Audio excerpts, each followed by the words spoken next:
আমরা নওগাঁ সদরে আজ থেকেই শুরু করলাম এই কর্মসূচি, এই খাল খনন কর্মসূচি। ইনশাল্লাহ নওগাঁ সদরে আরও 5টি খাল আমরা এই বছরেই ধরব, 5টি খাল খননের।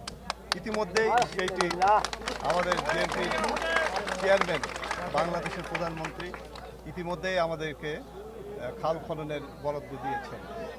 আমি আপনাদের সকলের সহযোগিতা, বিশেষ করে মিডিয়া যারা আছেন তাদের সহযোগিতা চাই।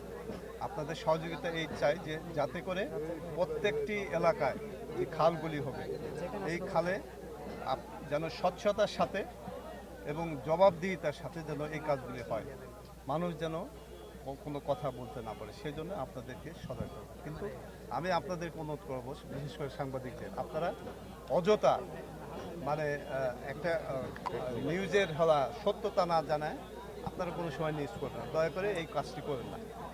যদি হয় সেক্ষেত্রে আমাদের কি বলবেন, আমরাই ব্যবস্থা নেব, তার অসুবিধা নেই।